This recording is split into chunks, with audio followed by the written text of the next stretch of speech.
ৰাম নিৰঞ্জন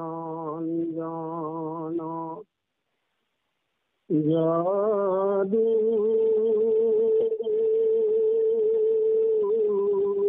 পদি তুমি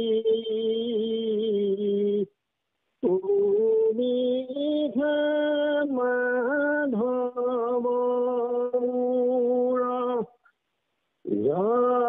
জগতি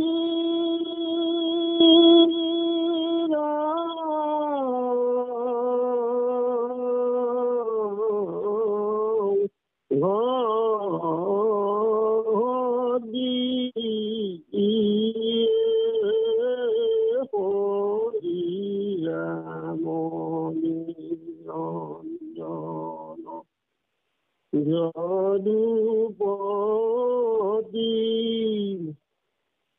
তুমি মাধৱ মূৰ অগতি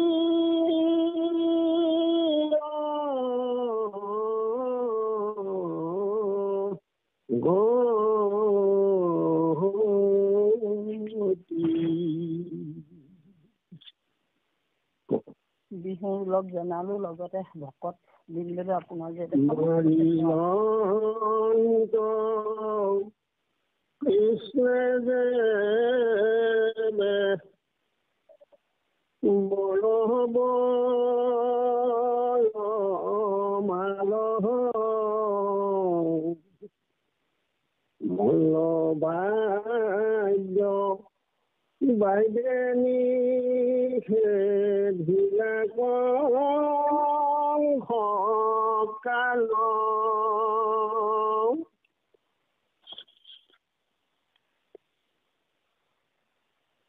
বলকি বেলা গিলম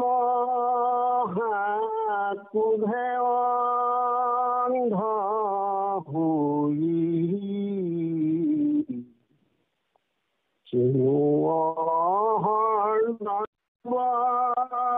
ভূদেৱ দুই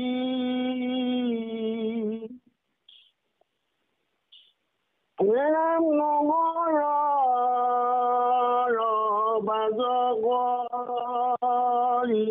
খেদায়ো আমাৰ দুষ্ট ভূদেৱ হতৰ বৰি মাৰ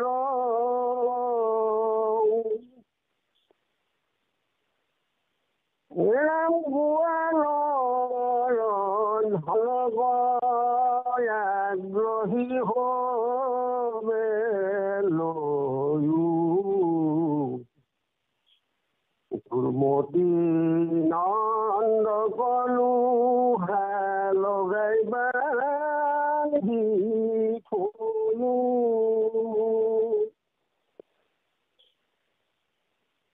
পিতৃ উগ্ৰ সেনগৰে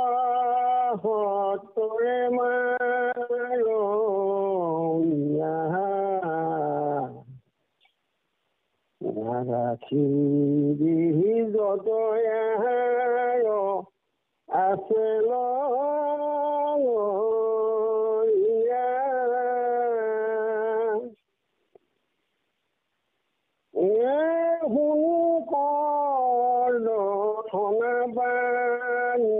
কৃষ্ণ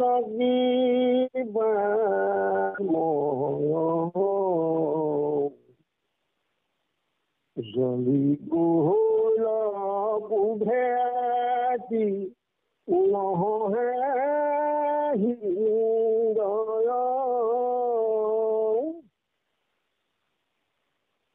লঘুমা গুণ কয়া সইয়া কৃষ্ণ দেৱে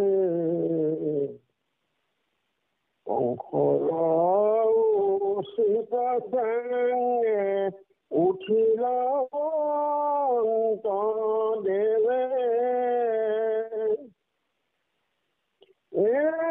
শিৱহে আসনৰ উঠিতা শনেহে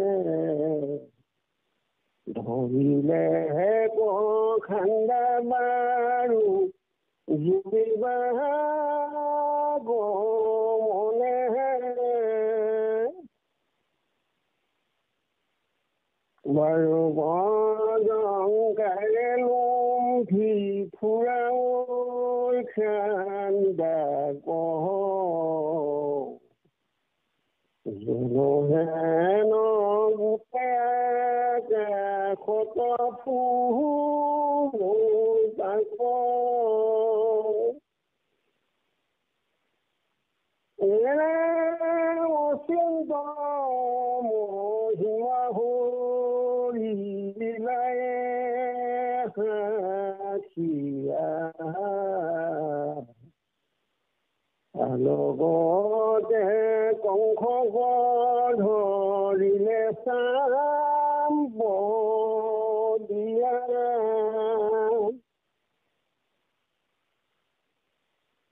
গুচিল প্ৰভাৱতাৰ শত ভৈল দৰ্প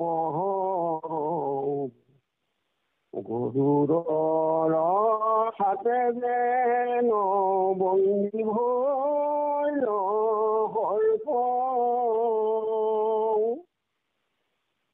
এৰাম কিবিতি হিতে গাৰং ধৰিয়া চুলত ভূমিতে পাৰিয়া উঠিলা পৰত জগতৰ ভৰত মৰিল কংস ৰায় শিলে ধৰি সমাজত পুৰাইল ভৰসাই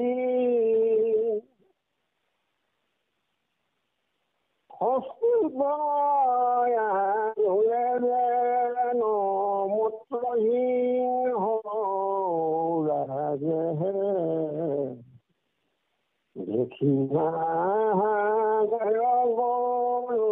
সকল সমাজে কিয়ন্তে মূৰতে সিটো পথত ভ্ৰমন্তেহে নিশ্বাসকা হন্তে নিঠা শয়ন পৰন্তেহে এৰাম ভয়তে আগতে দেখোঁ কৃষ্ণক সদায় যিহেতু কৃষ্ণৰ ৰূপ পাইলে কংস ৰায় কংস আদি কৰিয়া কংসৰ ভাই ধাইৰমান সাধু বুলি কোধে গলা ধাই কৰিহে মাৰিলা কোবাই ৰঙে হল ধৰে পূৰ্বত পশুক যেন মাৰিলা শংকৰে আকাশক চানিবা বৰ দুন্দুভি ব্ৰহ্মবাদী পুষ্প সিঞ্চিলা সুৰভি বুলিলা প্ৰশংসাবান আকাশৰ পৰা উৎসৱে নাচিবে যতে কপৰা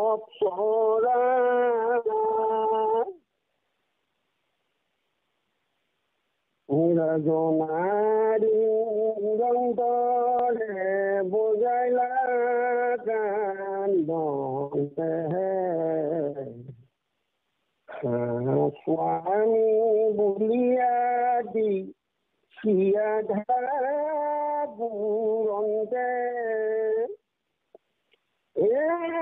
চকী চকী স্বামী গৰালী কান্দৈ ধৰি নয়নৰ লোকগধা ৰায়ে জৰি কাষম্বাগু কৃষ্ণে আছা সিয়া পঠাই ঘৰে কলাইল কংসলতে কাৰ্যনীৰ অন্তৰে এনে অনন্তৰে ভগৱন্ত ভকতৰ গতি পাতিল উগ্ৰ খেনক পতি চুৰিল বন্ধন হৰি পিতৃৰ মাতৃৰ কহিলা বন্ধন জুই পাৱে চুয়াহিৰ ভকত বৎসল হেন লোকক দেখাই বোলা হৰি হৰিদৰা পাতক খেদাই হৰি ৰাম ৰাম ৰাম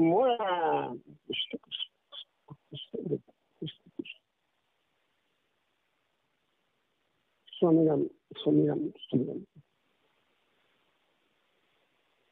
কৃষ্ণ মাধৱ মাধৱ মাধৱ জয় গুৰু শংকৰ সৰ্বগুণাকৰ যাকে বিনাই পাম তোহাৰী চৰণ কৰিলো শতপুথি বাৰক কৰচনা আমাৰ জন্ম সেৱাৰ স্থলী আজি আমাৰ পাঠাচাৰ্য তথা আমাৰ সঞ্চালক আমাৰ হাতীমূৰীয়া আৰু আমাৰ সমৰ ব্যক্তি ডেকা বাপকে মুক্ত কৰি সমস্ত ভক্তি প্ৰেমী ৰসগ্ৰাহী বা পাইচনলৈ আমি আমাৰ ভক্তি ভৰা সেৱা নিবেদিত মহাপুৰুষ কৃপালু গুৰুজনে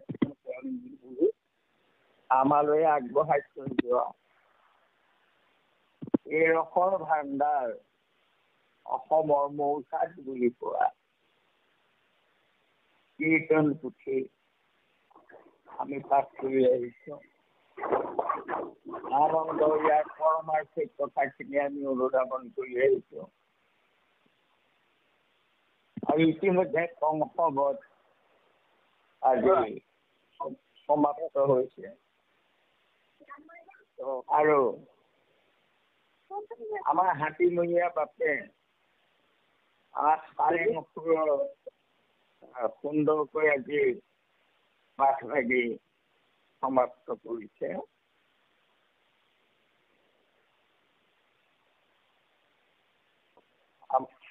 এই যে প্ৰথমতে তাৰমানে আমাৰ হাতীমূৰীয়া বাপে যেনেকৈ খুব হেৰিকে ধৰিলে আৰু তাৰ কিন্তু কথা হ'ল এই সাৰেং সুৰটো গোটেই কীৰ্তন আধ্যাত তাৰমানে পঢ়িলে ভাগৰ লাগি যায়, মাতটোও হেৰি হয়। গতিকে সাধাৰণতে কাৰেংঘৰত পাঠটো তাৰমানে ৰাতি সৰ্বসাধাৰণতে কাৰেংঘৰৰ পাঠটো ৰাতি কৰে। আৰু বিশেষকৈ আমি এই ভাদ মাহটো আমি তাৰমানে আমাৰ সৰুৰ পৰা আমাৰ অভ্যাস আছিলে এইটো যে ভাদ মাহত আমি প্ৰত্যেক চুবুৰীয়ে আমাৰ গাঁওখনত আপোনাৰ তেতিয়াই 100 ঘৰ মানুহ আমাৰ গায় খেলটোত। সেই চুবুৰীয়ে আমি কীৰ্তন পাঠ কৰোঁ। আৰু সেই কীৰ্তন পাঠ শেষতটো ভাদ মাহত শেষ নহয়, যে আহিন কাটি পাই যায় যে, তথাপিতো ল'ৰাবোৰে তাৰমানে গোট খাই তেনেকৈ আমি পাঠ কৰোঁ। আৰু সেই তেতিয়া আমাৰ কি হয়, এই যে ভাগৰ লাগে পঢ়ি, তাৰমানে দুটা পাৰ্টি হৈ গ'ল। তাৰমানে দুজনে হয় হৈ এই দুজনে একোট পঢ়ে, একোট নহয় দুষাৰী দুজনে পঢ়ে একেলগতে, আৰু ই দুষাৰী আকৌ অন্য দুজনে তাৰমানে হেৰি কৰে। বহুত মানে শুনিও ভাল লাগে। যেনে মই আৰতি দেখুৱাইছো কৃষ্ণ हमारी लंक कृष्ण जे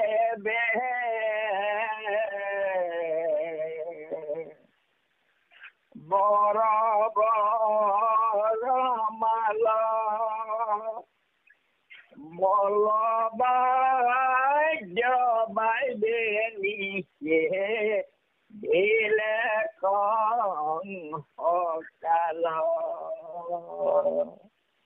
তাৰমানে কিশোৰ গোসাঁই ইজনে তাৰমানে আৰু তাৰ কৰিব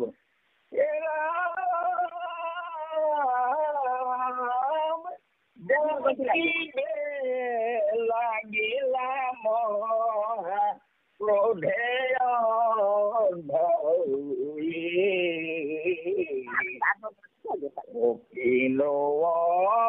সজন বসু দেৱকো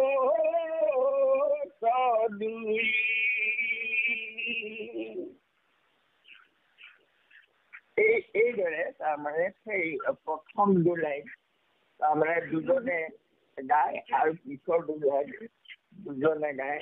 এনেকৈ তাৰমানে সেই ভাগৰ নালাগে, তেনেকৈ তাৰমানে জিৰাই গায়। যি কি নহওক, এইটো কাৰেংঘৰ আৰু আজি আমাৰ হাতীমিয়াতে সুন্দৰকৈ আজি পাঠ কৰিলে। হে হৰি ৰাম নিৰঞ্জন যদুপতি, তুমি সেই মাধৱ মোৰ অগতি অগতি। এই ঘোষাই আমাক কৈছে, হয় ৰাম নিৰঞ্জন যদুপতি, তুমি আমাৰ এই অগতিৰ গতি। যিসকল যুগ ধৰি তাৰমানে গতি আত্মাৰ গতি সাধন কৰিব পৰা নাই, এই সকলৰ গতিদাতা একমাত্ৰ প্ৰভু ভগৱন্তহে। মাৰিলন্ত কৃষ্ণে যেবে বৰ মাল, যেতিয়া ডাঙৰ মালবোৰ মাৰি পেলালে, এতিয়া সেই মল্ল বাদ্য বজাই যে উৎসাহিত কৰে, সেইকাৰণে কংসই যে যিটো উদ্দেশ্য লৈছিল এই হেৰি মল্লযুদ্ধ আৰম্ভ কৰিছিলে, উদ্দেশ্য ফলৱতী নহল, তাত বিপৰীতহে হ'ল। তাৰমানে মল্ল বাদ্য যিসকলে বজাই আছিল, সেই বাদ্য বজাই থকা সকলক বন্ধ কৰিলে যে আৰু একদম বন্ধ কৰ, বাদ্য নবজাবি। আৰু পাগলৰ দৰে বলকিনে লাগিলা মহা ক্ৰোধে অন্ধ হৈ, তিনি অসজ্জন বসুদেৱ বসুদেৱ অৰ্থাৎ কৃষ্ণ বলৰামকহে তাৰমানে গালি পাৰিছে। সিয়ে আয়োজন কৰিছে যুদ্ধ, কিন্তু হিতে বিপৰীত হ'ল হোৱাৰ কাৰণে এওঁলোকৰ তাৰমানে দোষী সাজিছে। কিনো অসৎ জনবসুদেৱ সুতলৈ নগৰৰ বাজ কৰি খেদায়ো আমাৰ দুষ্ট বসুদেৱক সত্তৰ কৰিবাৰ ইহঁত দুইটাকে ধৰি নগৰৰ পৰা বাহিৰ কেতিয়া আৰু দুষ্ট বসুদেৱক মাৰি পেলাও, ধৰি সত্তৰে মাৰ। গোৱালৰ ধনৰ পৰা আগ্ৰহী সবে লৈও দুৰ্মতি নন্দক লোহা লগাই বান্ধিছো। এই গোৱাল সকলোৱে আহিছিলে নহয়, গতিকে এতিয়া ইহঁতৰ ধন যি য'ত আছে সকলো কাঢ়ি ল আৰু নন্দকো তাৰমানে লোহা লগাই বান্ধি থ। কৃষ্টি উগ্ৰখনকে এখনে মাৰণীয়া নৰাখিবি আছৈ আৰু যতলো গৰিয়া। গোটেই সকলোকে এফালকে ধ্বংস কৰি পেলাই মাৰি পেলা। কৃষ্টি উগ্ৰসেনকো মাৰ। শুনি কলৰ ধনবাণী কৃষ্ণ কৃপাময় জ্বলি গৈলা ক্ৰোধ আতি নসহে। এই ভকতক যেতিয়া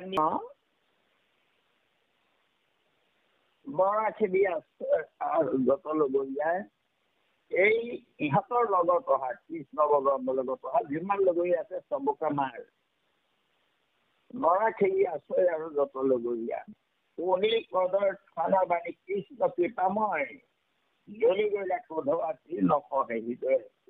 ভকতক যেতিয়া এইদৰে নিন্দা কৰিছে, অন্যায় কৰিবলৈ আগবাঢ়িছে, বলৱন্ত কৃষ্ণৰ সহিব নোৱাৰিলে আৰু নিজৰ খং উঠি গ'ল।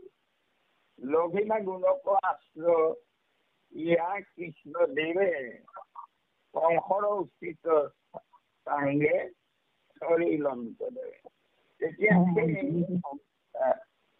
আপোনাৰ কি কৰিলে লঘিমা গুণ, তাৰমানে নিজে একেবাৰে লঘু হৈ পেলাই তাৰমানে জাপ মাৰি ঢুকি পোৱা। লঘিমা মানে যিটো হেৰি কৰিব পৰা, নিজে তাৰমানে জাপ মাৰি ধৰিব পাৰে। লঘিমা গুণ আশ্ৰয় কৰি জাপ মাৰি উঠিব পাৰে। এইটো যেনেকে পাতৰ বস্তুটো ফটকে যাব পাৰে তেনেকুৱা। আৰু কংসৰ উচিত তাৰমানে ওখ, কংসৰ চাংখনৰ ওপৰতহে আছে আৰু তালৈ লঘিমা গুণ আশ্ৰয় কৰি তেওঁ জাপ মাৰি উঠিছে তালৈ। দেখি কংসে আপোনাৰ উঠিতাৱতখনে ধৰিলে ঠাণ্ডা বাৰু জীৱিতাক মনে। আৰু কংসৰো ঠাণ্ডা আৰু বাৰু অৰ্থাৎ অস্ত্ৰ লৈছে। তাৰপিছত আৰু বাৰু মানে ভাল বুলি কয়, সেয়া লৈ সিও যুঁজিবলৈ আগবাঢ়ি আহিলে। বাৰুকক ফুৰাৱৈ লোক চিন্তাৱে ঠাণ্ডা কৰ, যেন খেনৰ গোটেই আকাশত ফুৰৈ পাক। চেন চৰাই যেনেকৈ আকাশত ঘূৰি থাকে, সেইদৰে বাৰু ফুৰাৱৈ লুমফি, তাৰমানে সেই হেৰি ঠাণ্ডা বাৰু দাঙি দাঙি ঠাণ্ডাৰে কাটি বোলে আৰু বাৰুখনেৰে সৈতে তাৰমানে প্ৰটেকশ্যন দিয়া হয়। তাৰমানে আনে ঘাপ মাৰিলে সেই কাটি দিয়ে। এইদৰে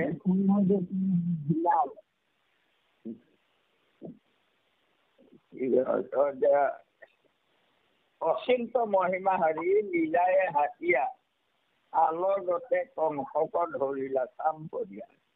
আৰু ভগৱন্ত কৃষ্ণই তেনেকৈ যুদ্ধ কৰি থাকোতে আলাগতে থাপ মাৰি কৃষ্ণক ধৰিলে।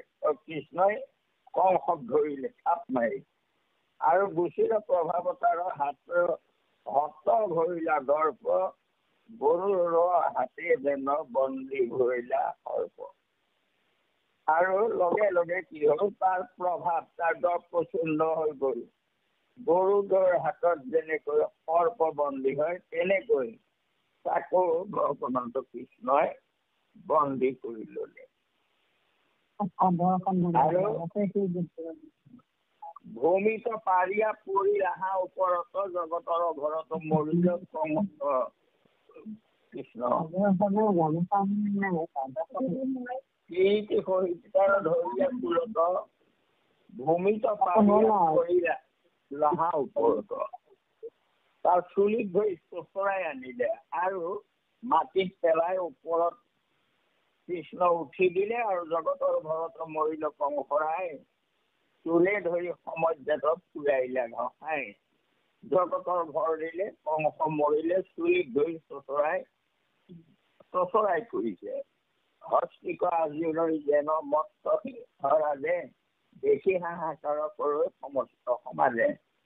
যেনেকৈ হস্তিক আজিলৈ যেন মত্ত সিংহই যেনেকৈ হস্তি টানি নিয়ে সেইদৰে কৃষ্ণই কংসক চোঁচৰাই ফুৰিছে আৰু সকলো প্ৰজাই হাহাকাৰ কৰিছে। প্ৰিয়ন্তে বোলন্তে সিটো পথত ভ্ৰমন্তে নিশাস কাৰণতে নিশি শয়ন কৰন্তে ভয়তে আগতে দেখৈ কৃষ্ণক সদায় যিহেতু কৃষ্ণৰ ৰূপ পাই যায় কংসৰাই।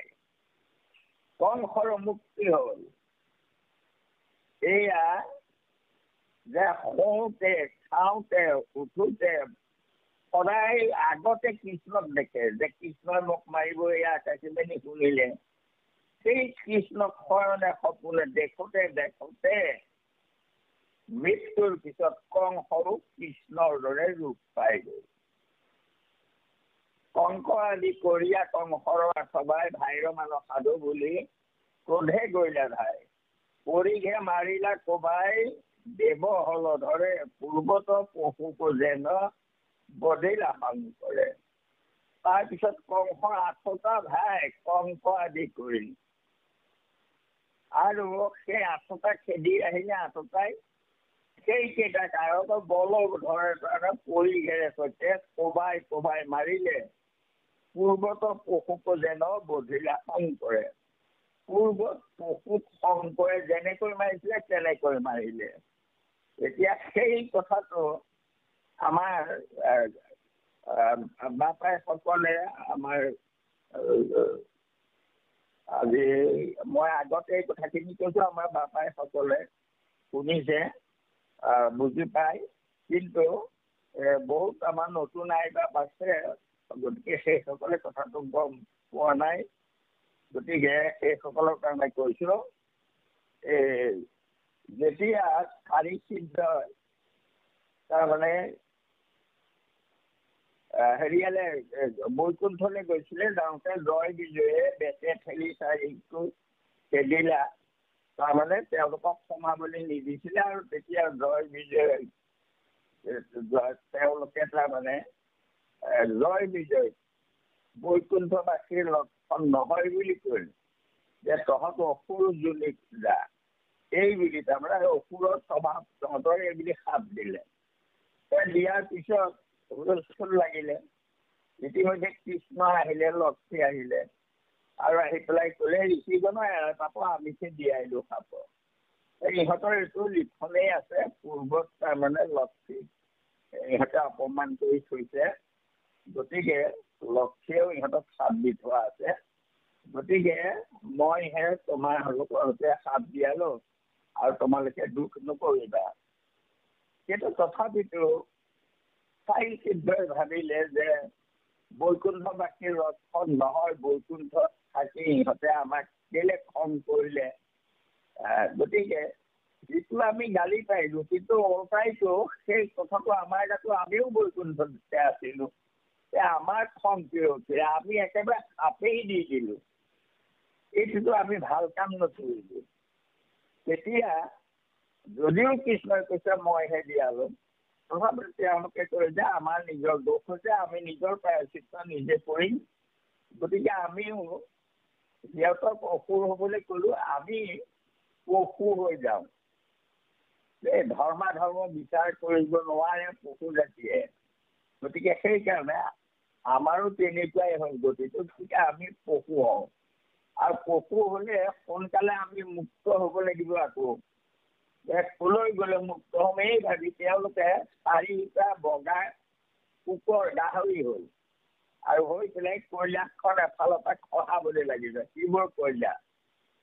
তেতিয়া কথাটো গম পাই শিৱ তাৰমানে একেবাৰে দৌৰি আহিলে পশুকেইটা গাহৰিকেইটা মাৰিবলৈনো কি এই বুলি তেওঁ ঢপলিয়াই আহিলে আৰু আহি শিশুৰ তাৰমানে অনা নাই হাতত আৰু আহি দুটা তাৰমানে শিং পালে পৰি থকা, এটা গৰু শিং এটা ছাগলী শিং আৰু সেই দুইটা তাৰমানে গুৰিয়ে গুৰিয়ে লগাই দিলে ঈশ্বৰৰ লীলাৰ কথা তাৰমানে ধেনুখনৰ দৰে হৈ পৰিলে আৰু সেই ধেনুখনক কয় অজগব ধেনু।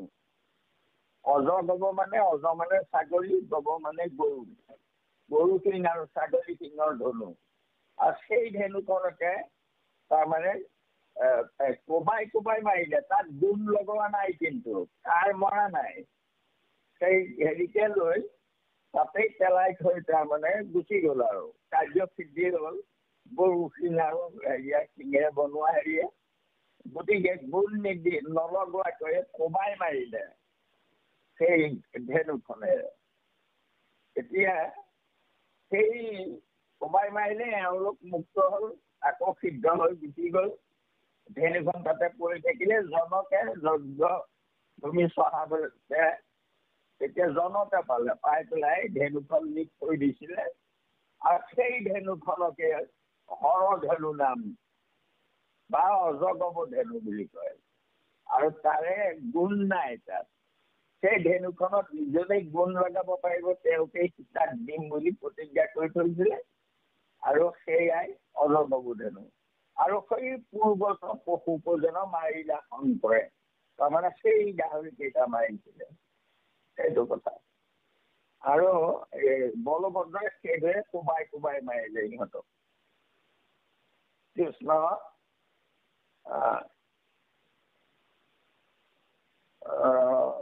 কৃষ্ণ দেউতা কৃষ্ণ, আমি কথা এখন সুধিছো। দেউতা কৃষ্ণ, এই অজগব ধেনুখন কংসৰ ধেনুশালত যে ধনুখন আছে, অজগব ধেনুখন সেইখন নহয়, সেইখন জনকে যে তাক গুণ দিব পাৰিব। হয় হয়, নহয় সেইদিনা হাতীমূৰীয়াৰ পৰা ভাঙনি দিওঁতে আপোনাক সুধিছিলে, আপুনি শুনা নাপালে কথাষাৰ, আপুনি নাছিলে যে তেতিয়া হয় সুধিছিলে। এইখন কংস ইয়াত থকাখন সেইখন ধেনু নহয়। নহয়, হয় হয় কৃষ্ণ। তাৰপিছত এতিয়া কি হ'ল, পৰিঘে মাৰিলা কোবাই ৰঙ হল ধৰে, পূৰ্বতো পশুপজনৰ বধিলা শংকৰে। আকাশক স্বামী বাহৈ দেৱে দেৱৰো দুন্দুভি, দেৱতাসকলে আনন্দত দুন্দুভি বজাইছে। ব্ৰহ্মা আদি দেৱে পুষ্প সিঞ্চিলা পুৰবী, ব্ৰহ্মা আদি দেৱতাই তাৰমানে ভগৱন্তৰ লীলা জগতৰ মংগল সাধন কৰিলে, কংসক নিধন কৰিলে, গতিকে দেৱতাসকলে পুষ্প বৃষ্টি কৰিছে। বলিৰা প্ৰশংসা বাণী আকাশৰ পৰা উৎসৱে নাচিলে কাশী মূৰ্খ অপেক্ষা, আৰু সকলোৱে আনন্দ কৰিছে। দেৱতাৰো ভয়, এইফালে আপোনাৰ ঋষিমুনিসকলৰ ভয়, কোনেও পূজা পাতল কৰিব নোৱাৰা হ'ল এই কংসৰ কাৰণে।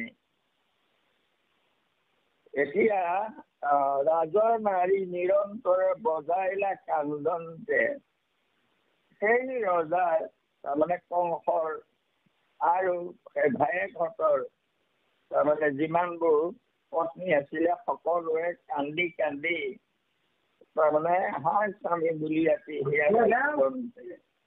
কান্দিছে। চকী চকী স্বামীকা আলিংগি কান্দৈ ধৰি, নৰ নৰ লোকক ধাৰায়ে পৰৈ ধৰি।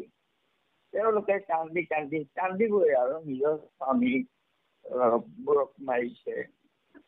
পাশম্বাক কৃষ্ণ আছে সেয়া পথাই ঘৰ, কৰাইলা কংসৰ পেট কাৰ্য নিৰন্তৰ।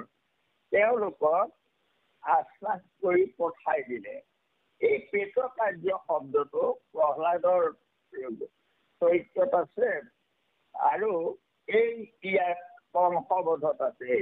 এই শব্দ দুটা, সেই শব্দ দুটাকে পাই তাৰমানে বৰ ভুল কৰি কৰ্মকাণ্ডী পণ্ডিতবোৰে ভুলকৈ ব্যাখ্যা কৰে। পেটৰ কাৰ্য মানে তেওঁলোকে শ্ৰাদ্ধ পিণ্ড বুলি ভাবে। আচলতে সেইটো ভুল, সেইটো নহয়। প্ৰেত শব্দটোৰ অৰ্থ সংস্কৃত শব্দ প্ৰযোগ ইযোগ কয়তয় আক্ৰয়, এই তিনিটা যোগ হলে প্ৰেত হয়। প্ৰ মানে প্ৰস্থান কৰা, ই মানে আত্মা, আত্মা যৰ পৰা গলাই গ'ল অৰ্থাৎ থাকি গ'ল যিটো, সেইটো প্ৰেত। আৰু সেই কথাটো তাৰমানে বহুত প্ৰমাণ আছে তাৰ। এই যে অস্থি আনি থয় কোনোবাই, হাড় আনি থয় ক'ৰবাত আকৌ নদীত উটাবলে, সেই অস্থি টুকুৰাৰ নাম প্ৰেতাস্থি। আত্মাৰ জানো অস্থি থাকে কিবা? গতিকে পেটৰ অস্থি মানে সেই শটোৰ অস্থি, সেইকাৰণে প্ৰেতাস্থি কয়। আৰু কৰোঁতে তাৰ পৰা যিটো ধোঁৱা ওলায়, সেই ধোঁৱাটোক পেটৰ ধূম কয়। তাৰপিছত আৰু এই ভাটি ফালে আকৌ যাত্ৰাত এটা ঢোল বজায়, সেই ঢোলটোৰ নাম প্ৰেত ধূম। অৰ্থাৎ তাৰমানে তাত সেই ফটাকানি দি লৈ পেলাই, চিতা ফটাকানি দি লৈ পেলাই বজায় সেই ঢোলটো। শব্দটো ধপধপীয়া ঢোলৰ আচল ঢোলৰ শব্দ নহয়, সেইটো কয় প্ৰেত ধূম। গতিকে পেট কাৰ্য মানে পেট কাৰ্য তিনিটা। গোটেই পৃথিৱীতে পেট কাৰ্য তিনি প্ৰকাৰে হয়। কি হয়? কোনোবাই বিষ্ঠা অৰ্থাৎ পেলাই দিয়ে, পেলাই দিলে শিয়াল শগুনে খাই আৰু পেটত গৈ বিষ্ঠা হয়। গতিকে এটা পেটৰ গতি হ'ল বিষ্ঠা হয় পেটত। আৰু কোনোবাই পুতি থয়, তাতে পলু হয়, অৰ্থাৎ পোক দীপ হৈ পেলাই তাতে ভস্ম হৈ যায়। গতিকে দ্বিতীয়টো পুতি থলে পলু হয়, আৰু কোনোবাই জুই লগাই দিয়ে ছাই হয়। এই তিনিটাই পেটৰ কাৰ্য, পেটৰ গতি এই তিনিটাই, বিষ্ঠা পলু ছাই যি কৰে। গতিকে পেটৰ কাৰ্য মানে সদাহ কাৰণে কৰা যায়। আৰু পৰিৰূপ পিতৃৰ পেটৰ কাৰ্য যেন বুদ্ধি বুলি ক'লে, অৰ্থাৎ গোসাঁয়ে নৃসিংহই প্ৰহ্লাদে কৈছে, তহঁতৰ মানুহে কি কৰে? পেলাই দিয় নে, জুই লগাই দিয় নে, পুতি থওঁ, যেনে বিধি তহঁতে কি কৰ, এইটো ফটো ইয়াত থাকিলে তাৰমানে ইয়াক ৰজা পাতিব নোৱাৰে। গতিকে নৃসিংহই সেইটো পেট কাৰ্য কৰা এটাই প্ৰহ্লাদ আহিছে, প্ৰহ্লাদক ৰজা পাতি থৈ আহিছে। গতিকে কয় এমাহ বা 11 দিন তাত বহি থকা নাই। গতিকে এইবোৰ অদৰকাৰী কথা। আৰু সেই কংসৰ পেট কাৰ্য কৰি উগ্ৰসেনক তাত সিংহাসনত বহুৱাইছে। আৰু কংসৰ পেট কাৰ্য কৰিবলৈ 11 দিনেই হওক এমাহেই হওক তাত তাৰমানে ৰৈ আছে নে উগ্ৰসেনৰ নিজৰ পুতেক। গতিকে আকৌ তেওঁক তাৰমানে তাত ৰজা পাতিবলগীয়া হৈছে। গতিকে সেইটো কাৰ্য কথা নহয়। পেট কাৰ্য মানে সৎকাৰ, এই কথাটো। কৃষ্ণ অনন্তৰে ভগৱন্ত ভকতৰ গতি, পাতিলন্ত নিয়াগ্ৰ সেনেক নিকটি। এই পেট কাৰ্য শেষ কৰাই তাৰপৰা তেওঁক তাৰমানে উগ্ৰসেনক ৰজা পাতিলে। চৰিলা বন্ধন হৰি পিতৃৰ মাতৃৰ, পিতৃ আৰু মাতৃৰ বন্ধন মুকলি কৰিলে। কৰিলা বন্ধন দুই কোপাৱে চিৰিয়াছিল। আৰু তেওঁৰ কাৰ্য, সেই কাৰ্য সিদ্ধি হ'ল। পিতৃ মাতৃক বন্ধন মুক্ত কৰিলে আৰু দুয়োজনকে সেৱা ভকত বৎসল হৰি লোকক তেওঁ দেখাই, বলা হৰি হৰি কৰা পাতকক খেদাই। এয়া এই যে সেৱা কৰিলে, তেওঁলোকক মুক্ত কৰিলে, এইটো তাৰমানে তেওঁ লীলা জগতৰ লোকক দেখুৱাইবৰ কাৰণে আৰু লীলা প্ৰকাশ কৰিছে। তাকে গাই বাই কলি যুগৰ মানুহ কৰিবৰ কাৰণে এৰিলা পৃথিৱী কৃষ্ণে ধৰ্ম জ্ঞানলৈ গ'লে বৈকুণ্ঠত হৈত গুণ নামত হয়। এই গুণ নাম আমাৰ কাৰণে কলি যুগৰ কাৰণে। এই কথাবোৰ আমি দকৈ চিন্তা কৰিব লাগে যে ভাগৱতত থকা গোটেই কাহিনীবোৰ তাৰমানে দাপৰলৈকেহে আছে কাহিনীবোৰ। গতিকে এই কাহিনীবোৰত ভাগৱতত যিমানবোৰ কাহিনী লিখা আছে চব সত্যৰ পৰা ধৰি দাপৰলৈকে আৰু মানে কলিৰ আদ্যলৈকে সেইখিনি কথাই আছে। আৰু গতিকে সেই কাৰ্যবোৰ তাৰমানে দাপৰ যুগৰ ধৰ্মলৈকেহে তাত লিখা আছে। কলি যুগৰ ধৰ্মৰ কথা তাৰমানে তাত নাই। সেইবোৰ কলি যুগৰ ধৰ্ম নহয়। তাৰমানে সেই যুগত যি আছিলে আৰু গতিকে সেইকাৰণে ভাগৱত পঢ়ি এইবোৰ কথা এতিয়া আমি চিন্তা কৰিব নালাগে। তাৰমানে প্ৰহ্লাদক কৈছিলে সেইটো কোন যুগ আছিলে সেইটো চাব লাগে আমি। গতিকে যিকি নহওক এয়া কংসবধ সমাপ্ত হৈছে আৰু আমিও আমাৰ মন ৰূপী কংসক যাতে আমি কোনো কথা নেমানে, হিতাহিত জ্ঞান নাথাকে, সেইটোৱেই কংসৰ স্বভাৱ। গতিকে আমিও আমাৰ সেই স্বভাৱটো বিবেকৰ দ্বাৰা অৰ্থাৎ বিজ্ঞানময় কোষ দিছে আমাক, সেই কোষেৰে সৈতে আমি যুদ্ধ কৰিব লাগিব। দুষ্কৃতি আমাৰ নিজৰ দুষ্কৃতিবোৰ আমি নিজে শেষ কৰিব লাগিব। আৰু শৰণ লৈছিলো আমি। অৰ্জুনে প্ৰথমতে যুদ্ধ নকৰো বুলি কৈছিলে, কিন্তু যুদ্ধ কৰালে কৃষ্ণই। আৰু সেই যুদ্ধ কি? দুষ্কৃতিৰ বিৰুদ্ধে সংস্কৃতিৰ যুদ্ধ। আমিও আমাৰ দুষ্কৃতিবোৰৰ বিৰুদ্ধে কাম, ক্ৰোধ, লোভ, মোহ, দম্ভ, দ্বেষ, অহংকাৰ আদি এইবোৰৰ বিৰুদ্ধে যুদ্ধ কৰিবলৈকে শৰণ লৈছিলো আমি। আমাক শৰণ লৈ গুৰুদেৱ নাম ভকতক শিকাই দিলে, বুজাই দিলে, চিনাই দিলে। আৰু আমি সেই সকলোকে তাৰমানে সেয়া আমি চিনি লৈ নিজৰ আমাৰ পৰিচয় কৰালে আমি কোন। গতিকে আমিও আমাৰ দুষ্কৃতিবোৰ বিনাশ কৰিব লাগিব, কাৰণ আমি শৰণ ললো। আৰু শৰণীয়া হৈ যদি শৰণ লোৱাৰ পিছতো যিবোৰ মানুহে সত্য, শৌচ, ক্ষমা, দয়া এয়া পালন কৰিম বুলি শপত খোৱা হ'ল, কায়েন দানং পৰিত্ৰাণং পৰিলক্ষণং, এইকেইটা যদি আমি কায়েৰে নকৰো, বাচা হয় সত্যম হিতম প্ৰিয়ম, আৰু এইবোৰ যদি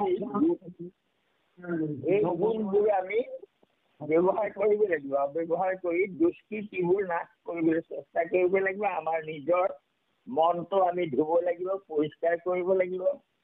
আৰু আমাৰ ইয়াত থকা সৎ স্বভাৱবোৰ আমি পেলাই দিব লাগিব। পেলাই দি আমি সত্য, শৌচ, ক্ষমা, দয়া, প্ৰেম, প্ৰীতি আদি ভাৱবোৰ আমাৰ হৃদয়লৈ আনিব লাগিব আমি।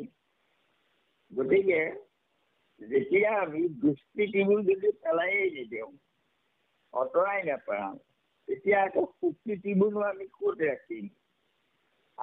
আমাৰ এই দেশটো, আমাৰ এইটো এটা তলত, ইয়াৰ পৰা বেয়াবোৰ, অসৎবোৰ, সুৰাবোৰ বাকী পেলাই দিব লাগিব, দি ইয়াত অমৃত ভৰাব লাগিব, তেতিয়াহে আমি হ'ব।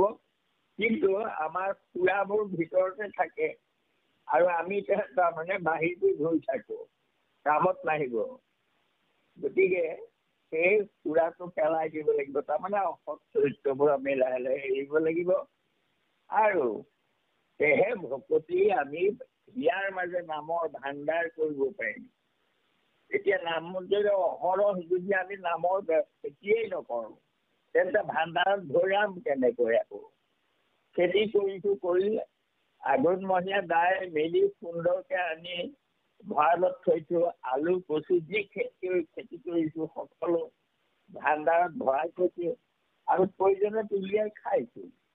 তেনেকৈ এতিয়া আমিও ইয়াক তিৰিচি কৰ আৰু মৰাই হৰি চৰণধন পৰম সাৰ।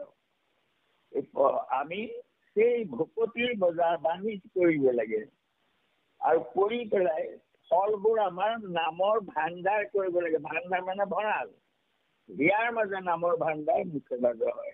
গতিকে সেই ভাণ্ডাৰত আমি ভৰাব লাগিব। আৰু গুৰুজনে তাকেই কৰিবৰ কাৰণে এয়া আমাক দি গৈছে। আমি সকলোৱে অৱশ্যে কৰি আছো এয়া। গতিকে আমাৰ নিশ্চয় আমাৰ আমাৰ ৰহস্যলৈ আমি অগ্ৰসৰ হৈছোঁ। কৃষ্ণ মাধৱ মাধৱ হ'ব। হাতীমৰা বাপ আপুনি হেৰিটো দিয়ক আৰু সামৰি দিয়ক আৰু দোহাই পেলাই কৃষ্ণ কৃষ্ণ এইখিনি ক'বলৈ যাওঁতে আমাৰ হ'ব পৰা সমস্ত অপৰাধ আপোনাৰ হ'ব মৰিখন কৰিব। কোটি কোটি ঘৰৰ অপৰাধতে কৰমৰি দিয়ে হয়। হে হৰিমুখ দাসহায় নমনি ক্ষমি উপকৃতাময় ক্ষমি উপকৃতাময়। শ্ৰীমন্ত শংকৰ হৰি ভকতৰ জানাই যেন কল্পতৰু তাহান্ত বিনাই নাই নাই নাই আমাৰ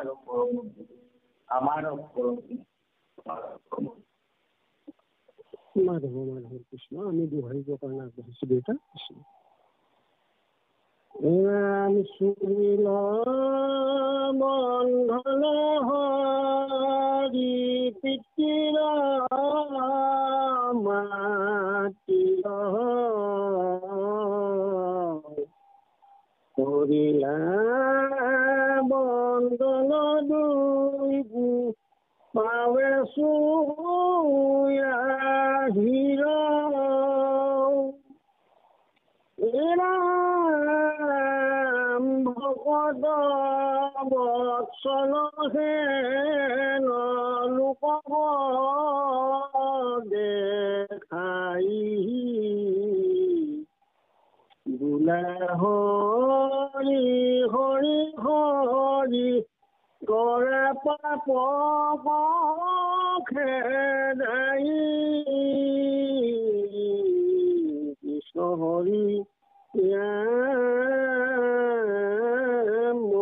ৰাম ৰাম ৰাম জয় ৰাম জয় নাৰায়ণ জয় কৃষ্ণ জয় জগত গুৰু শ্ৰীমন্ত শংকৰ কৃষ্ণ কৃষ্ণ ঔ হৰি ঔ হৰি।